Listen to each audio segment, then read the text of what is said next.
큰 틀에서 보면 유럽이 지금 여러 가지 문제로 딜레마에 빠져 있다. 그런 상황에서 BMW CEO 올리버 집세가 내연기관 차량 판매 금지 계획을 철회해라 이렇게 주장했습니다. 그들의 라인업에 문제가 있다는 것입니다.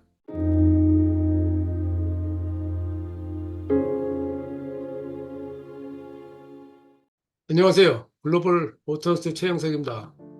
BMW 올리버 집세 회장이 2024년 파리 오토쇼에서 유럽연합에 2035년까지 내연기관 판매를 금지하기로 한 계획을 철회하라 라고 주장했습니다.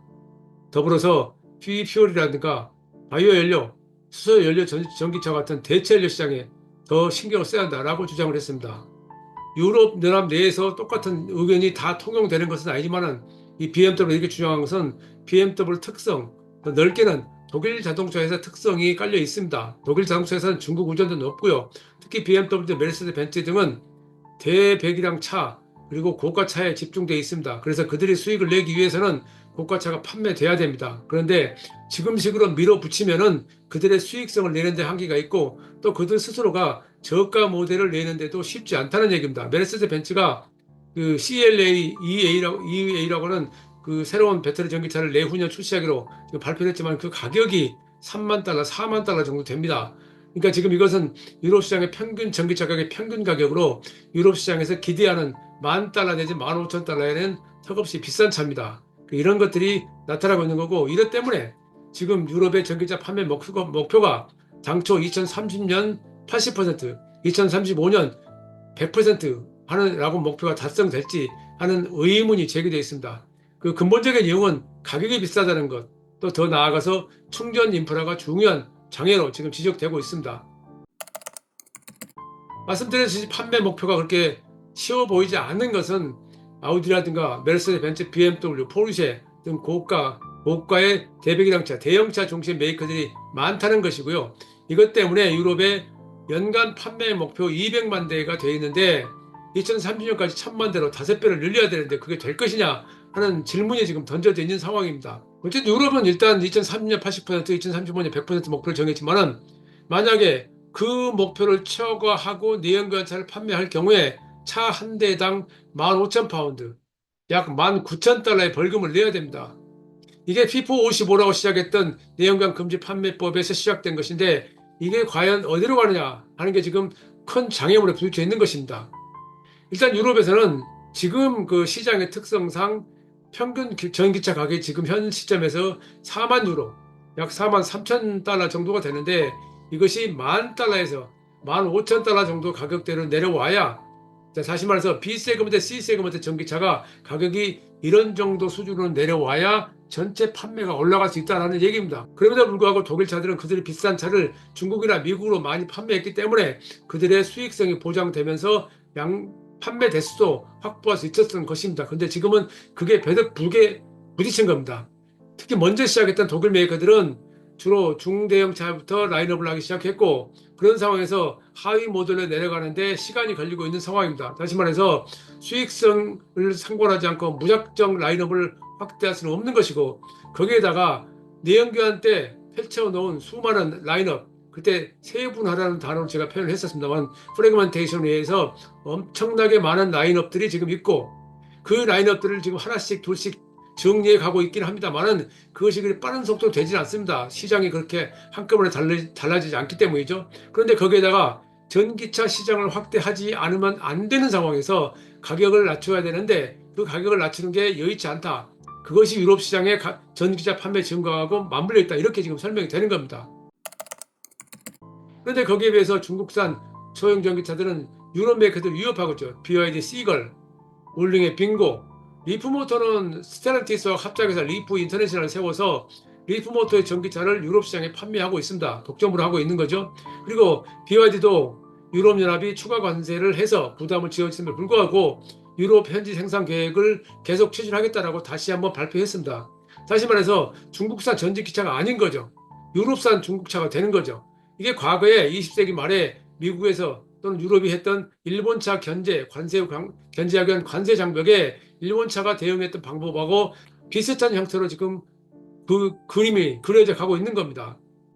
물론 유럽산 메이커도 전기차를 지금 저가 전기차를 빠른 속도로 출시하겠다고 2024 파리 오토 살롱을 통해서 발표했죠. 르노 프라는 모델로 3만 달러 이상이라는 가격으로 출시하겠다고 했고, 르노 트윙고도 내후년 출시 목표로 2만 달러를 제시했습니다.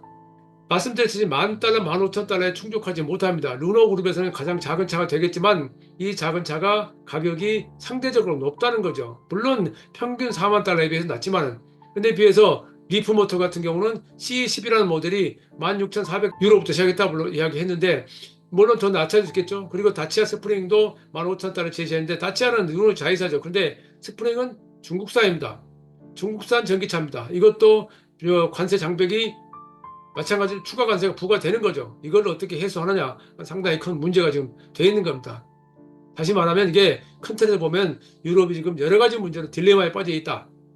중국산 전기차 수입을 해서 국가별로 CO2 목표를 달성을 해야 되는데 그게 어려워지고 있고, 유럽 내 산업부, 일자리 창출이 문제가 생기고 있고, 또 더불어서 중국에서 유럽산 차에, 독일산 차의 판매가 둔화될 가능성이 있다. 그러니까 여러 가지 문제가 지금 섞여서 괴롭히고 있는 상황입니다.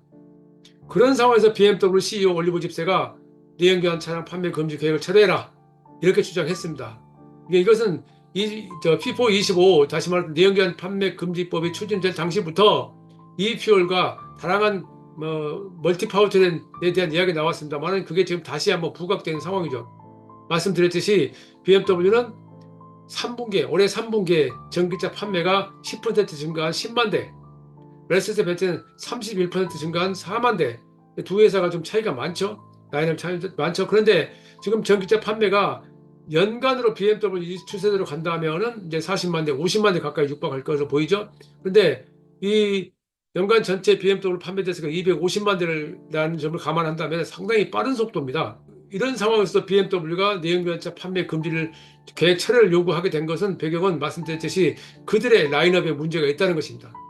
네, 물론 이런 의견만 있는 건 아닙니다. 지난 9월 달에는 유럽 내 47개 기업과 기관의 CEO와 임원들이 유럽연합에 대해서 2035년 내연기관 판매 금지법을 그대로 유지해라 라고 강하게 성명을 발표하기까지 했죠. 이게 이제 나라마다 상황이 다르기 때문에 그런 겁니다.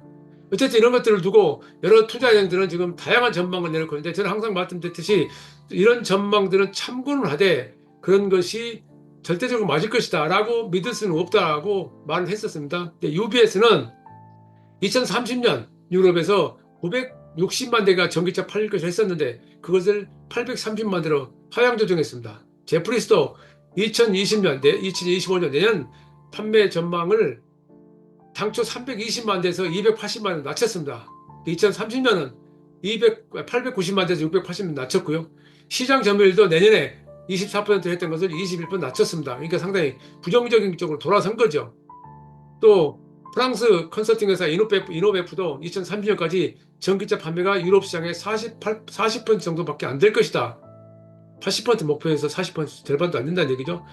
또 시장조사회사 로모션도 전기차 전망치를 당초 830만 대에서 낮춰서 시장 점유율을 24.5%밖에 되지 않을 것이다라고 지금 전망하고 있습니다. 상당히 격차가 크죠. 편차가 크죠. 그래서 이런 것들은 추세가 그렇다는 것을 이해하는 데이터로 이해하시면 될 것 같습니다. 어쨌든 제가 모두에 말씀드렸듯이 지금 유럽 업체들은 가격 경쟁력과 수익성 확보의 딜레마에 빠져 있습니다.